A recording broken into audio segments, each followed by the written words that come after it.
चुनावी राज्य उत्तराखंड में आज सियासी सरगर्मी जोरों पे थी।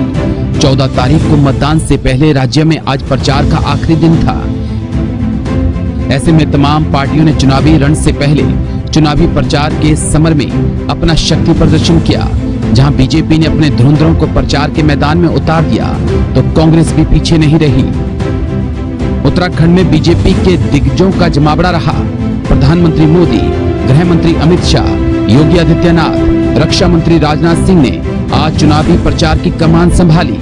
प्रधानमंत्री मोदी ने देवभूमि के रुद्रपुर में चुनावी हुंकार भरी जनसभा को संबोधित करते हुए पीएम मोदी ने देवभूमि में एक बार फिर कमल खिलने की बात कही, साथ ही कांग्रेस को आड़े हाथों लिया।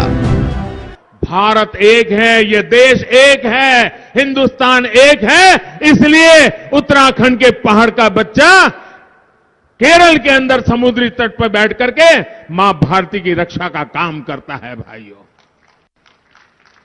क्योंकि ये देश, उसके दिल में देश बसा हुआ है। और कांग्रेस वाले कहते हैं राष्ट्र है ही नहीं। जो लोग भारत को राष्ट्र ही नहीं मानते हो, राष्ट्र की भावना का अपमान करते हो, राष्ट्र के लिए शहीद होने वाले वीरों का अपमान करते हो, वो लोग उत्तराखंड को तबाह करने के इरादे से यहां आए हैं। एक तरफ प्रधानमंत्री तो दूसरी तरफ अमित शाह देहरादून पहुंचे और केंद्रीय गृह मंत्री ने मंच से अपने चुनावी तेवर दिखाते हुए विपक्ष पे जमकर हमला बोला। बैंक ऑफ कोर्ट के केदारेश्वर मैदान में रक्षा मंत्री राजनाथ सिंह भी बीजेपी के पक्ष में माहौल बनाते दिखाई पड़े। उत्तर प्रदेश के मुख्यमंत्री और बीजेपी के स्टार प्रचारक योगी आदित्यनाथ ने भी उत्तराखंड की भूमि से कांग्रेस पे निशाना साधा।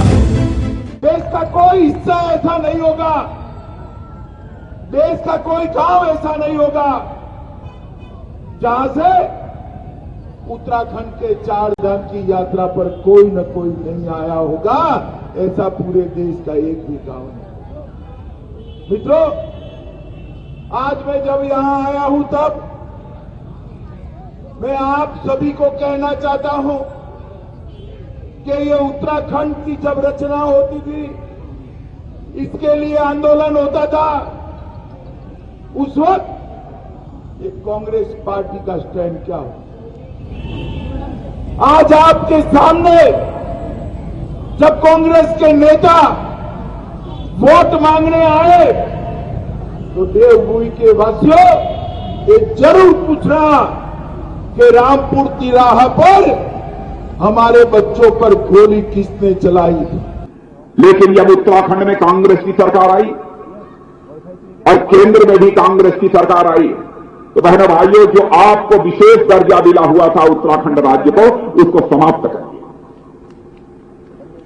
लेकिन जब हमारे नरेंद्र मोदी जी 2014 में भारत के प्रधानमंत्री बने, तो बहनों भाइयों, एक विशेष दर्जा जो पहाड़ी राज्यों को होता है, फिर से उन्होंने उत्तराखंड को देने का काम किया। कांग्रेस उसके साथ खिलवाड़ करना चाहती है, क्योंकि जब कोई पार्टी लावारिस होती है तो उसका यही हाल होता है जो कांग्रेस का।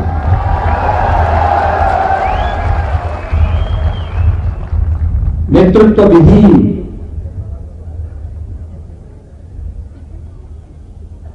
और वहां पर तो इस समय एक नई होड़ चली है, हिंदुओं को कितना अपमानित कर दो। जिनको स्वयं ये नहीं मालूम कि स्वयं हिंदू हैं या नहीं है, वे हिंदू की परिभाषा बोल रहे हैं। अपनी जनसभाओं में बीजेपी के दिग्गजों ने कांग्रेस पर जुबानी हमले किए, तो कांग्रेस भी पीछे नहीं रही। कांग्रेस की राष्ट्रीय महासचिव प्रियंका गांधी वाड्रा भी देवभूमि की धरती से बीजेपी पे निशाना साधती दिखाई पड़ी।